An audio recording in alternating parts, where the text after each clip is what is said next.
Fala aí, estudantes, tranquilo? Meu nome é Matheus, eu tenho 13 anos e hoje eu estou em busca da minha liberdade financeira.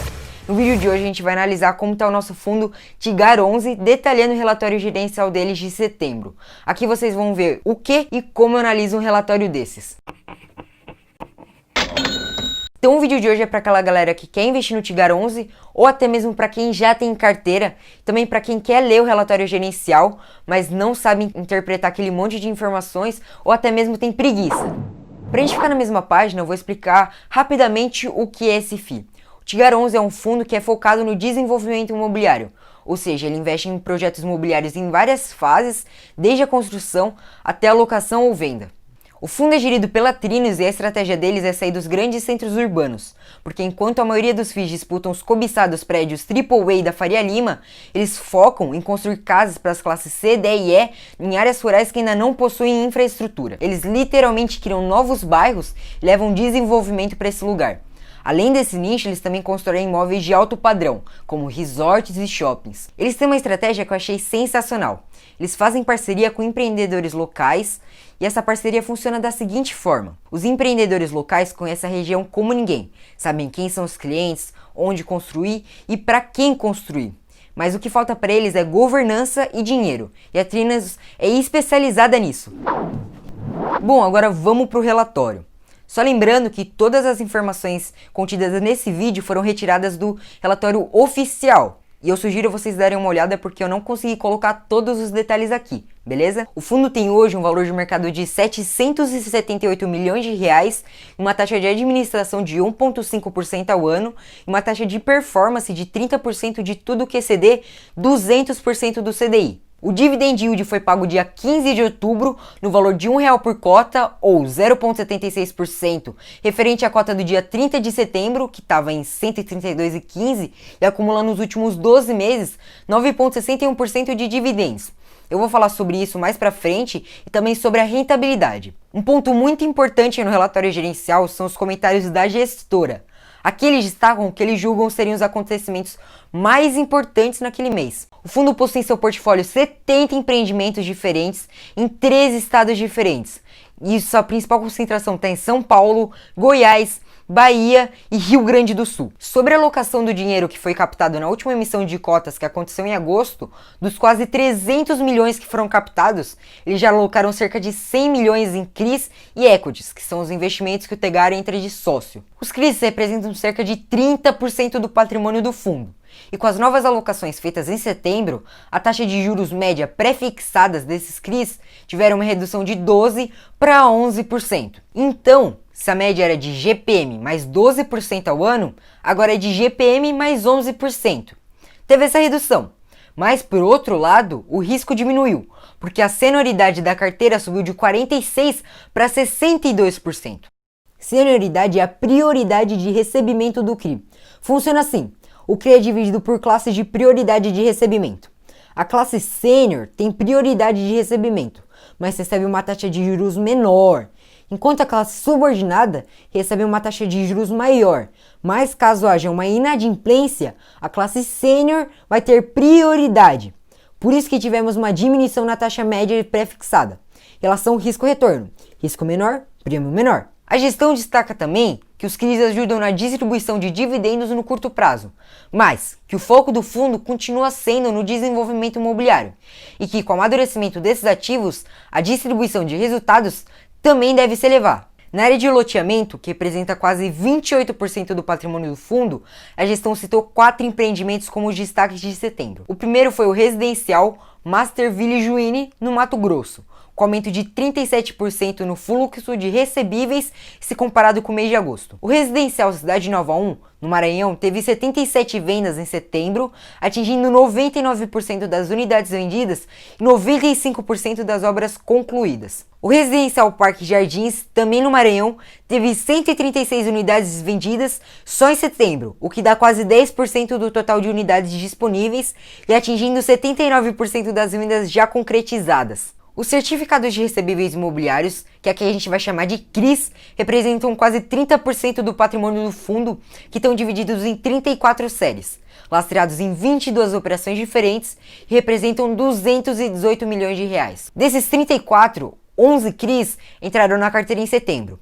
Aqui no relatório está tudo bem detalhado, mas eu vou dar uma resumida para vocês. CRI Waterpark no valor de 5.750.000 com taxa de GPM mais 12% ao ano.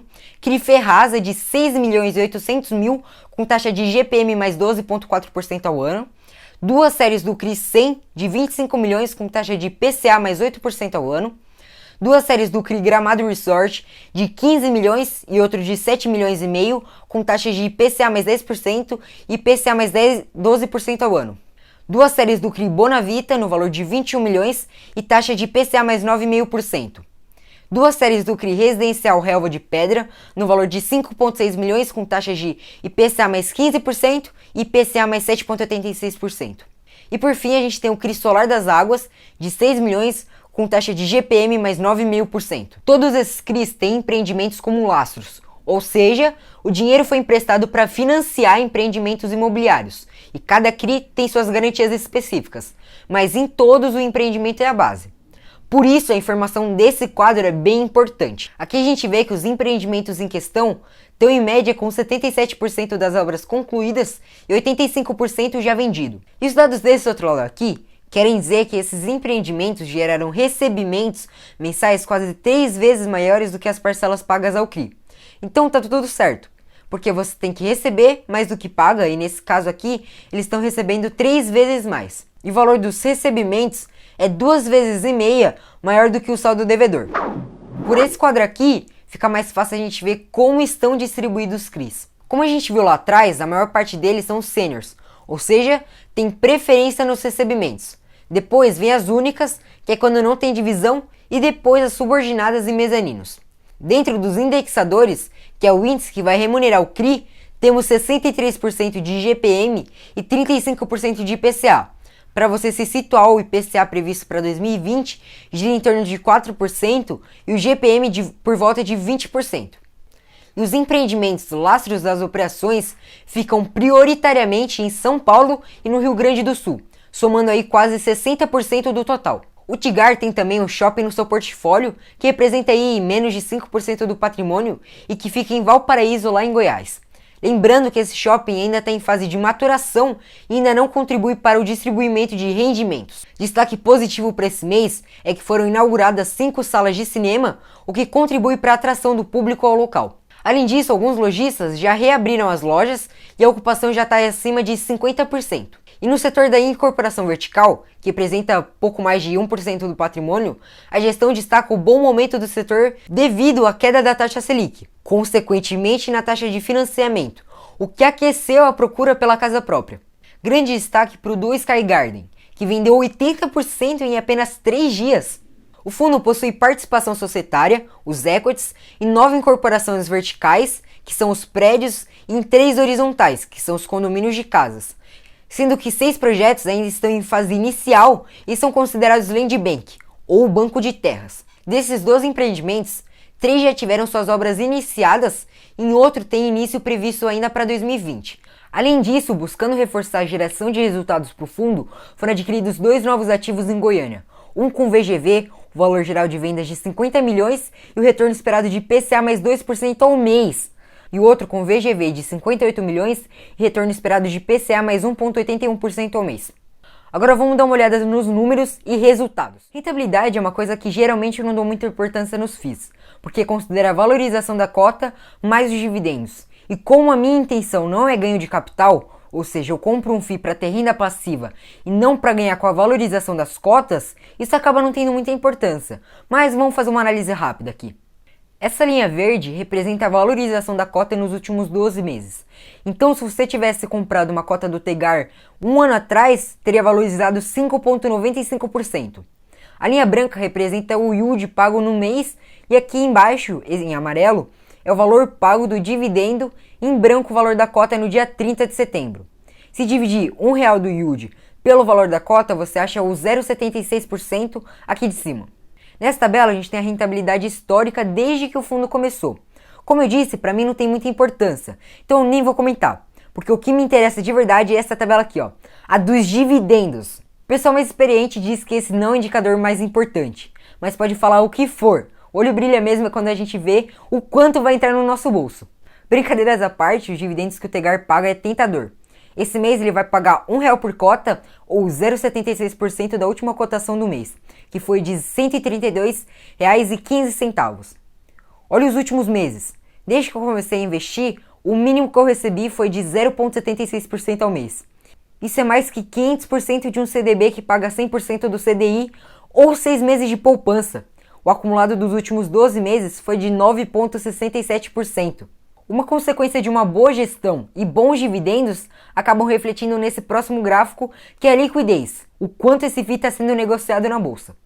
A gente pode notar que houve uma redução brusca em março, por conta do Covid, mas de lá para cá só aumentou. Fechou o mês de setembro com mais de 40 mil cotistas. Em agosto eram só 30 mil. Aqui nos resultados, a primeira coisa que eu olho são as receitas de despesas. Porque no melhor dos mundos, a receita tem que subir e as despesas têm que cair. Contudo, a gente sabe que nem sempre isso é possível. Mas no mês de setembro foi isso que aconteceu.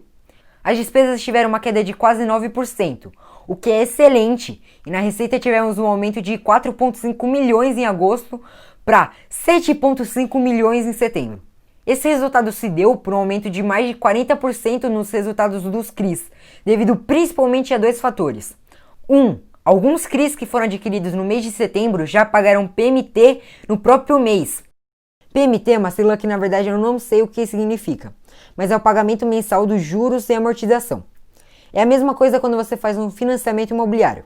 Naquele boleto que você paga todo mês para o banco, você está pagando juros mais amortização do saldo devedor. Resumindo mais ainda, é o pagamento de uma parcela da dívida. E segundo foi o aumento do IGPM, que é o índice indexador de grande parte dos CRIs. Porém, o que mais ajudou nesse resultado positivo foram os equities de loteamento, que tiveram um excelente desempenho de vendas e entrada de alguns empreendimentos já performados, como a gente mencionou lá atrás. Em relação ao portfólio, a gente já deu uma olhada nas novidades que entraram no mês. Então aqui a gente vai dar uma olhada como está diversificado. A gestão destaca que o fundo investe em ativos localizados em municípios que estão em claro crescimento econômico ou próximos a regiões metropolitanas e também em regiões como o Cinturão da Soja, Matopiba e região do Triângulo Mineiro, Goiás e Inferior Paulista. Matopiba é um jeito preguiçoso de falar Maranhão, Tocantins, Piauí e Bahia. Aqui desses itens a gente só vai olhar a classe de ativos, que a gente já viu separadamente lá atrás. E aqui eu só quero chamar a atenção para o caixa, que hoje representa 27% e que conforme ele for sendo alocado, os resultados do fundo tendem a melhorar. No prospecto da emissão, se eu não estiver enganado, eles falaram em alocar todo o dinheiro captado em até 12 meses. Mas conversando com o pessoal lá da Trinos, muito provavelmente a gente vai ter esse dinheiro alocado em menos de 6 meses. E aqui uma informação bacana. Quando eles fizeram essa última captação, eles já tinham selecionado os 30 projetos dentre 700 analisados. Ou seja, eles fizeram uma baita peneira para selecionar 30 e desses 30 só vão passar os top 10. Então, estudantes, fica só um filé dos filés. Aqui no portfólio é difícil você analisar um por um, porque são mais de 70 ativos. Então, no caso dos CRIs, eu vejo a coluna das taxas, que a gente já viu que na média é IGPM ou IPCA mais 11% ao ano, a subordinação, que nós também já vimos que 62% são sêniors, e essas bolinhas coloridas, que eu não achei a legenda para saber exatamente de que ponto até que ponto é verde ou amarelo ou vermelho. De qualquer forma, o ideal seria que se todas estivessem verdes, porque isso quer dizer que a situação real está dentro do que estava previsto. Nessa coluna razão FM, quer dizer razão do fluxo mensal. Qual seria o total de recebimentos pelo total de PMT a pagar? Ou simplificando, esse valor tem que ser maior que 100%, porque você precisa receber mais do que pagar. Cada contrato tem o ideal, que é o que está dentro dos parênteses, e o real, que é o que está fora. Os que estão em amarelo quer dizer que estão abaixo do esperado, mas não quer dizer que estão com problemas. Já o razão SD é a razão do saldo devedor, mas isso daqui eu não sei explicar direito. Então fica aqui meu pedido de ajuda para algum especialista. Nos outros tipos de ativo é tudo meio autoexplicativo. Tem a coluna de previstos e realizados. Se o realizado estiver abaixo do previsto, tem algum problema. Estudantes, um papo sério agora. Se você curtiu esse vídeo, deixa eu saber. Coloca aí nos comentários. Porque esse tipo de vídeo realmente dá muito trampo. Mas eu faço com o maior prazer. Mas só se for agregar alguma coisa pra vocês, beleza? Esse aqui, ó, é o botão da fortuna. Deixa o like, senão você vai morrer pobre. Um abraço pra vocês. Falou!